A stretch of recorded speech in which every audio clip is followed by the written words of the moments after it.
திருக்குறள் அதிகாரம் 7 மக்கட்பேறு குறள் 61 முதல் 70 வரை. குறள் 61. பெருமவற்றுள் யாம் அறிவது இல்லை, அறிவறிந்த மக்கட்பேறு அல்ல பிற. விளக்கம். அறிவு கூர்ந்த மக்களை பெறுவது விட ஒருவன் அடையக்கூடிய சிறப்பு இல்லை. குறள் 62. எழுப்பிறப்பும் தீயவை தீண்டா பழிப்பிறங்கா பண்புடை மக்கட்பெறின். விளக்கம். பிறர் பழித்தற்கு இடமில்லாத நல்ல பண்புடைய மக்களை ஒருவன் பெறுவானானால் குடும்பத்தில் 7 தலைமுறைக்கும் துன்பங்கள் வராது. 63. தம் பொருள் என்பதம் மக்கள் அவர் பொருள் தம் தம் வினையால் வரும். விளக்கம். தம் குழந்தைகளே ஒருவருக்கு செல்வம், அது அவரவர் செய்யும் நல்வினைகளால் வரும். குறள் 64. அமிர்தனும் ஆற்ற இனிதேதம் மக்கள் சிறுகை அளவிய கூழ். விளக்கம்.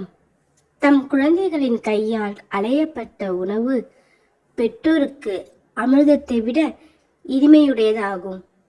குறள் 65. மக்கள் மெய் தீண்டல் உடற்கின்பம் மற்றும் அவர் சொற்கேட்டல் இன்பம் செவிக்கு. விளக்கம். குழந்தைகள் தம் உடம்பை தொடுதல் பெற்றோர்களின் உடம்பிற்கு இன்பம் தரும். அவர்களின் மழலை சொற்களை கேட்டல் காதுக்கு இன்பம் தரும். குறள் 66. குழலினிது யாழினிது என்பதம் மக்கள் மழலை சொல் கேளாதவர். விளக்கம். தம் குழந்தைகளின் மழலை சொற்களை கேட்டு மகிழாதவர் தான் குழல் ஓசையும் யாழோசையும் இனியவை என கூறுவர். குறள் 67. தந்தை மகற்கு ஆற்றும் தன்றி அவையத்து முந்தி இருப்பச் செயல். விளக்கம்.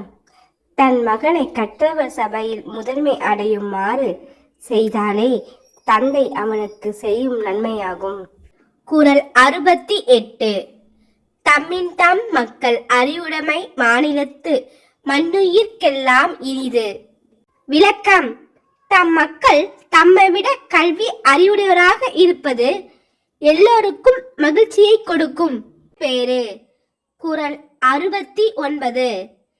ஈன்ற பொழுதில் பெரிதுவக்கும் தன் மகனை சான்றோன் என கேட்ட தாய். விளக்கம்.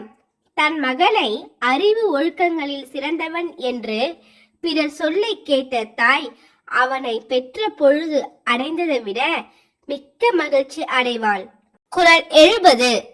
மகன் தந்தைக்கு ஆற்றும் உதவி இவன் தந்தை என்னோற்றான் கொல் இருஞ்சொல். விளக்கம்.